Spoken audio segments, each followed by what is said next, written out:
Today I am at the Joffrey Ballet School with Charis. She is a dancer, a choreographer, teacher, stage manager, and everything in between in the world of dance.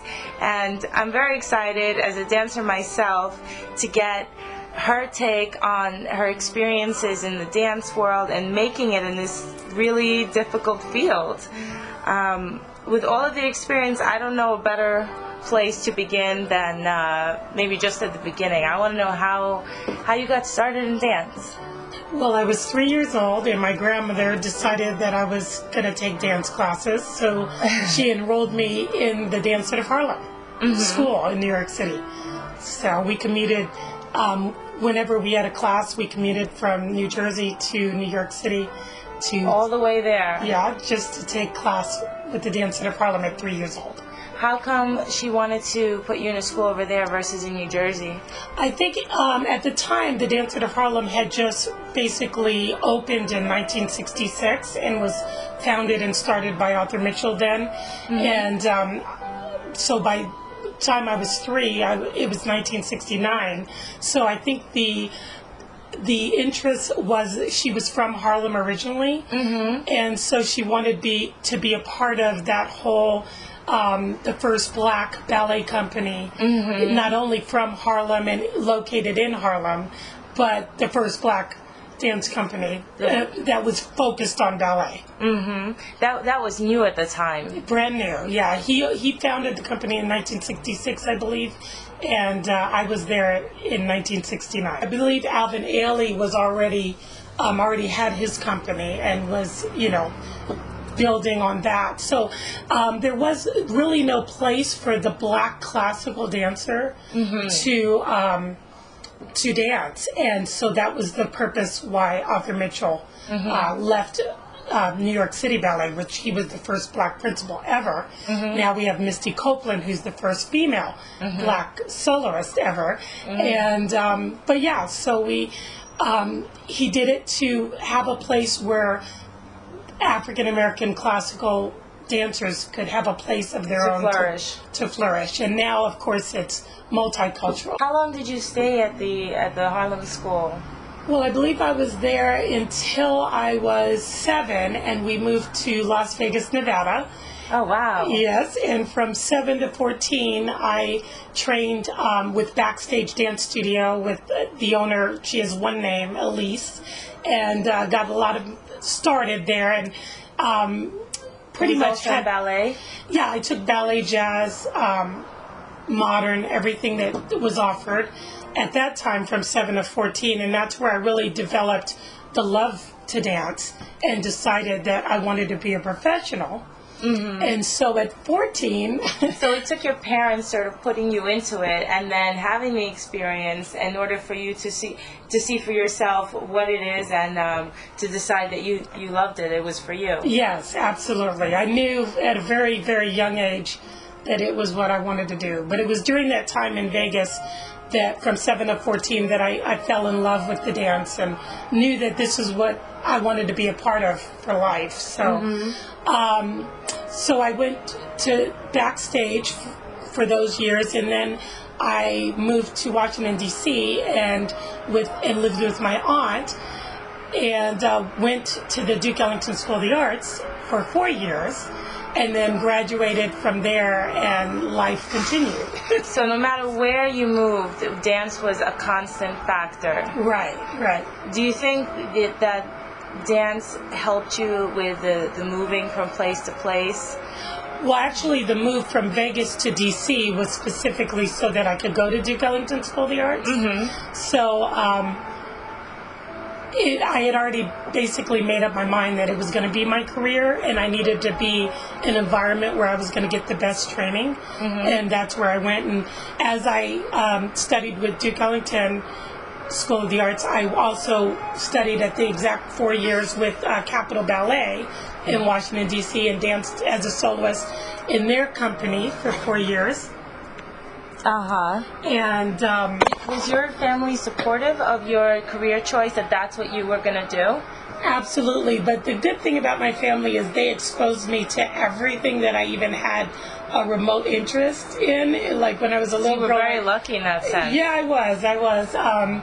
Actually, when I was a little girl, they told me that I wanted to play the accordion for some reason. So they let me take accordion classes. And then when I auditioned for Dick Ellington School of the Arts, in junior high school, I played the flute. So I actually was planning to do an audition for the dance department and the music department.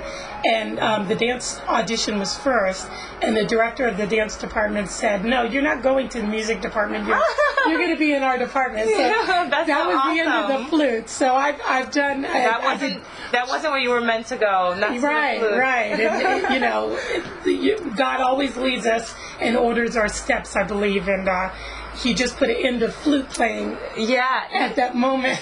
I think that God does always lead us. I actually, I also started as a dancer, and I had an experience, and my parents tried to put me into playing the recorder. Yeah. And I was like 4, and after the first lesson, the teacher walked out and told my mom, "It's either her or it's me." Yeah. I guess I wasn't meant for that either. Yeah. And I cheerleaded, did cheerleading in junior high school, and also did the drill teams.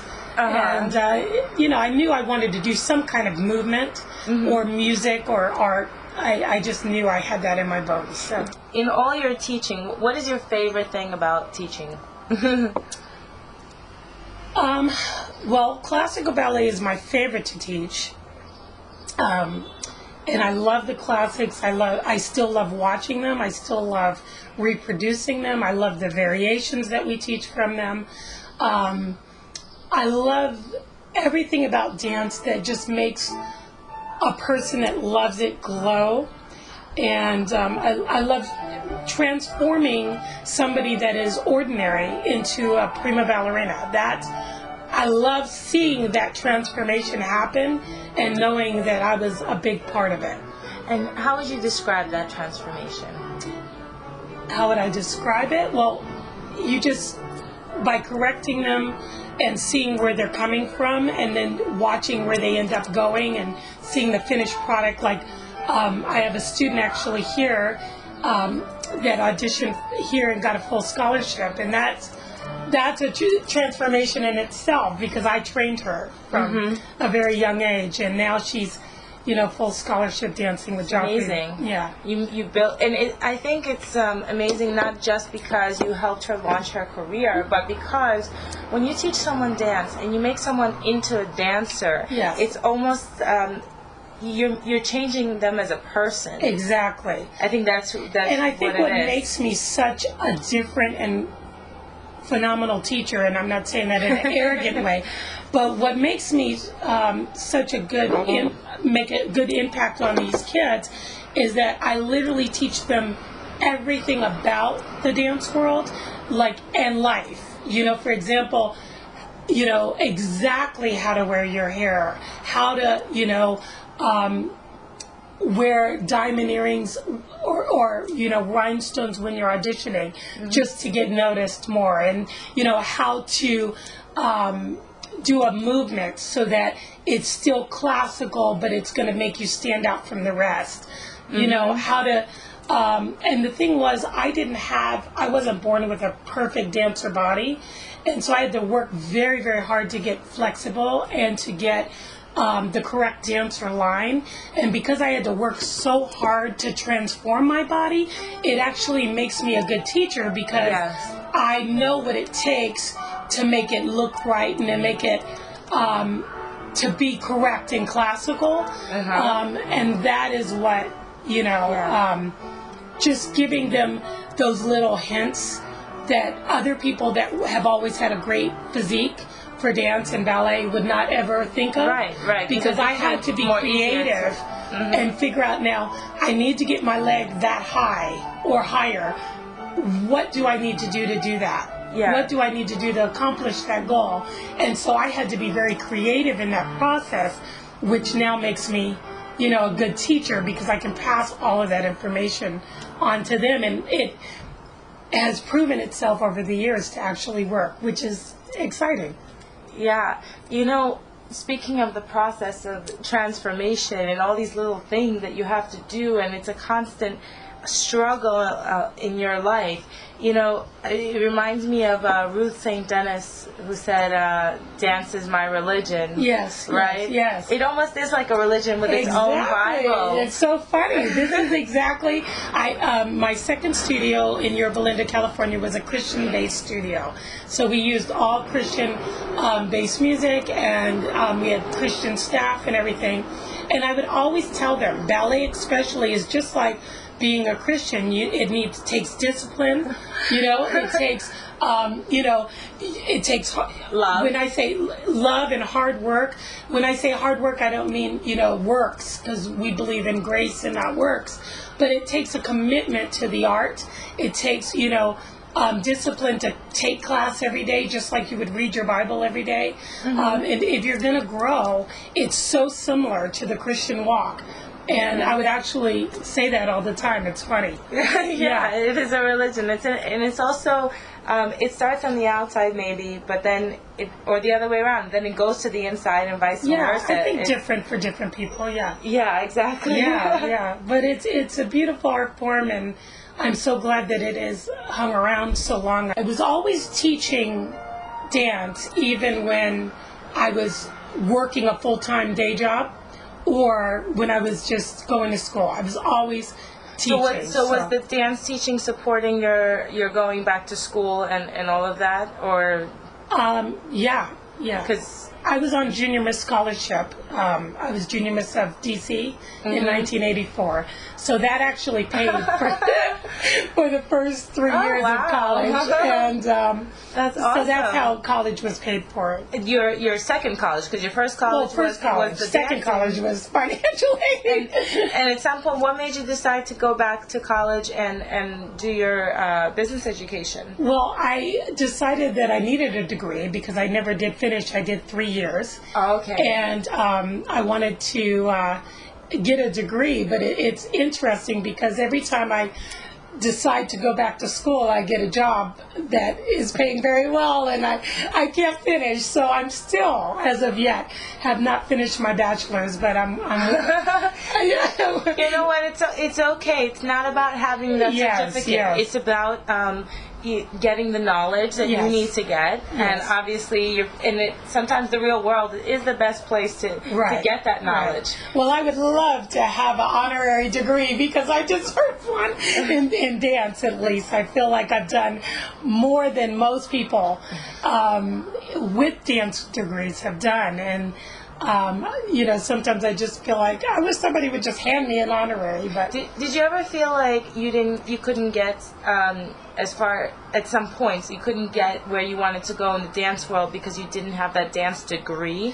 The only thing that I regret as far as not having the degree that is I feel is holding me back is if I had a bachelor's and now they're moving it, they're requiring a master's in some instance. I could teach in colleges. Right. And I could, with my experience, I could run a department of dance in a college, like Purchase or many of the colleges that requires the masters, right? Right. So that's the only thing that kind of frustrates me is that I would love to teach in a college atmosphere, and or run a college. And with your combination of business experience and dance experience, I would love it. Yes. Yeah, it sometimes can get very frustrating that people would rather have the piece of paper than the real life knowledge and experience that you bring. Yes. But you do teach at Alvin Ailey.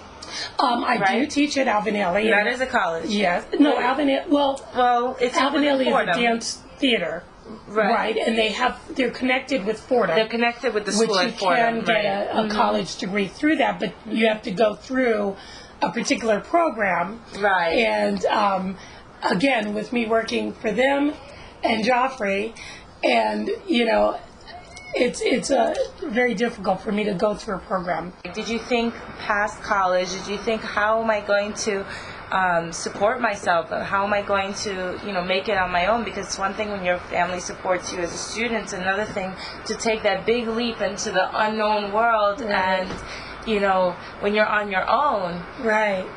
And to have the courage to do that. Yeah, I always just kind of had this faith that God would lead me and that it would all work out, and It did. I was actually, my goal in high school was to dance with Dancer to Harlem.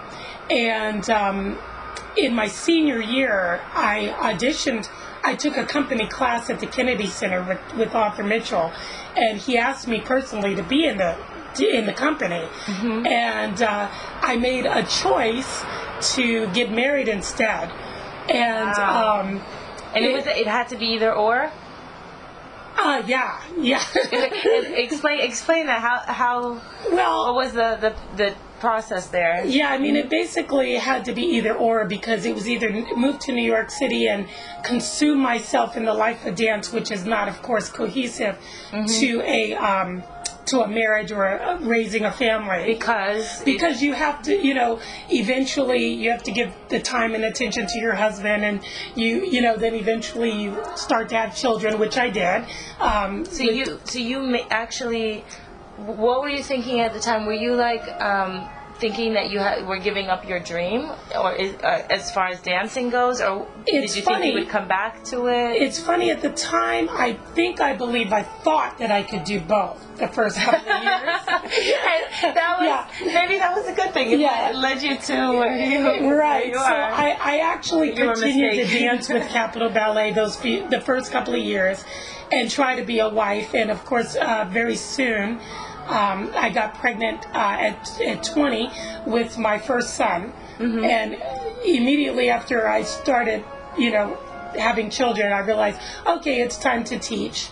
And I was okay with it, because I married a minister, and I thought that, I was going to Bible college at the time, teaching, and also having a family, starting a family. So I was actually very content and never had any regret until about 5 years ago, when my first husband, who I had my sons with, wrote a book and said that he never loved me in the first place. And at that point was the first time that I felt regret. All the other years leading up to that point, I felt like that it was God's path for me, and that, even though I was very talented in dance, I had trained so many dancers that are dancing in so many companies around the world, and in Broadway, and all over, that I felt like, well, maybe it was my sacrifice of my career for all of these hundreds of dancers that are now dancing. And I really kind of got and to also have beautiful children, which I have 3, So I just felt, that it was just the way the paths were supposed to go, and that it was God's will, and never ever regretted it until that statement, because at that moment I thought, if you didn't love me and you knew it then, why did you, encourage me to quit my career and my love and my passion, knowing that was my life, Why now looking back, do you have any idea why? Was it something that he maybe was felt impelled to do? Like maybe he felt like that was what he had to do? Well, I mean, you could look at it different ways. I mean, I feel like in one instance, he was used to kind of take me off of the path and, to reach my goals. But God has full circle blessed me, even though the path was taken another route, to be able to, if I had not trained all of those hundreds of dancers to be dancing all over the world at this point, I wouldn't be sitting here teaching and working at Joffrey Ballet School. I always wondered, the choreography, is there like for each ballet an original choreography from like way back when it was first performed? And if so, how was that? It was all written down, like form by form, notated, or how was it? I think it was. I don't think. How was it passed on? I'm not aware of it being written down, but it was kind of passed on from generation to generation from learning it. So there was no record of it. It was literally just like movement. Yeah. And back then we didn't even have videos, and as prominent as we do now, so we had the reels. I remember my first couple of recitals being on the reel. Now we have DVDs, but we just that's the whole point of dance, and what's so beautiful about it. You know, in the Bible it says that the older women will teach the younger women, and actually that's literally what happens in ballet. And if you see any dance movie, there's always some scene where the older ballerina is coaching the younger ballerina, the baby ballerina of the time, and that's just basically how it went. And these variations have continued throughout time, and it's just amazing. Now, it's amazing that they were able to pass that down, like this it's these complicated series of movements, right, long and the entire series. ballet. Yeah, you know, these are ballet. some are Amazing. 3 or 4 acts, so most are 3 acts, and some are 4. Yeah, so it's just passed on like that. Now, people do change them, but like for example, now I'm starting to see a trend where if people change them to be more contemporary, like this ABT Cinderella I just saw was completely contemporary, and it was wonderful. It wasn't as classical as the original, but it was phenomenal. Most of it was done on point, which blew my mind, but go ABT. But usually what you have to do is you have to say, staged by Charis Moses, based on the original, you know, from whoever originally choreographed it. So you always give credit to the original choreography, and you only take credit for restaging it, even if you completely redid it. Right. You can never take the credit for choreographing Swan Lake or Don Quixote. Right. So it's kind of, you know, it's kind of awesome. Right now, actually, one of the things I'm doing at Joffrey, every day I get another job description here, but one of the things I'm currently doing is developing an outreach program, and that we're looking for donors to sponsor, where we would go into the inner city schools and teach them dance. But what would make our outreach program a little different is that we would not start by going out into the inner cities and offering training in dance. But once we acknowledge or we, you know, see talent in certain individuals, actually bring them to the Joffrey Ballet School, which most of the schools around the city have an outreach program, but they say that eventually they'll bring the kids to be trained in their facilities, but working directly with those companies, it never really happens. How come it doesn't happen? They continue to get funds to continue to go and outreach into the neighborhoods, but what I'd like to do... They don't get the funds to bring the kids into the school. Right. So what I'm trying to do is not only get donors that would sponsor us to go into the neighborhoods, but once we establish that certain individuals have talent, to literally bring them into this atmosphere, because it doesn't matter if you train them in their neighborhood, you know, for years and years, and they're phenomenal.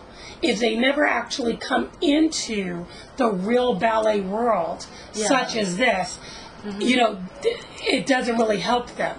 Right. You know? It doesn't transform their lives. It kind of stays in the school over there, and that's it. Right. And they need to see, you know, if I continue to train, this is the level I could get to. Right. And they need to see that there's other African American and Hispanic dancers that are in high levels, you know, and that it's possible. And they need to know about Misty Copeland and see her dance, and other African Americans that are dancing all over in various companies. And so they're not really going to see that if they only stay in their own little world. Right. And Alvin Ailey is fantastic, and I love Alvin Ailey, but the problem is that what has happened is the general African American public has grown up thinking that if you're a dancer, you can only dance at Alvin Ailey. I'm trying to change that mentality. Right. I'm trying to say, like Misty did, you know, just because I'm African American, I don't need to stay with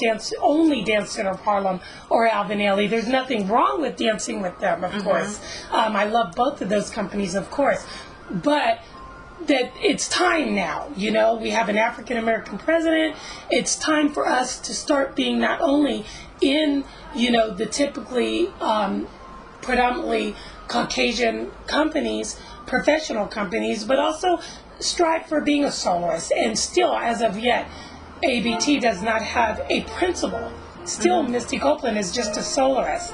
So we want to, give them the hope, that you can not only strive, but we can get higher and higher in the predominantly Caucasian-based. In that we should be beyond the point of basically a segregated dance world, because we live in an integrated world, and we should all be, to be able to dance together, basically. Exactly. Dance is an international language. Exactly. And it's an intercultural language. Yes. And it shouldn't have to be separated. Right. Along racial lines, for sure. Especially if it's not even separated along international lines. Exactly.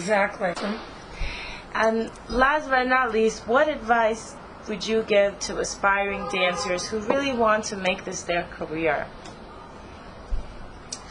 Okay, that's like the easiest question and probably the hardest to answer. Just to do the research, utilize the internet, look at the dancers of before. There are so many times when I'm in a class and I'll mention Nureyev and they don't know who I'm talking about. Everybody pretty much knows who Baryshnikov is, but believe it or not, there's times when I mention them that they don't know who Baryshnikov is, or Gelsey Kirkland, or all of the greats. And then also keep in contact with who's new in the world, like Sancha at ABT, and then you have like Sylvie Guillem just retired. She's one of the greats of all times. I mean, and if they watch videos of all of these great dancers, and if you're into modern, you have Catherine Dunham, you have Alvin Ailey himself, you have Judith Jameson. So if you just research and kind of not develop an idol for somebody, but kind of study how they felt when they danced, look at how they're emoting the feeling and determine what made them great, and collaborate all of that and then make it your own, and inspire to be even better than they were, and I think that's pretty much. And just be disciplined and hardworking and take care of your body and eat right. Don't eat too little, don't eat too much, and don't take into your temple, as we call it as Christians, the wrong types of food, because it eventually will, show up and show out. So. Well, thank you so much for your time, and I'm sure that many people who are dancers, who just love the dance, who love the arts, are going to appreciate your insight from inside the dance world. Awesome. Thank you so much. Thank you.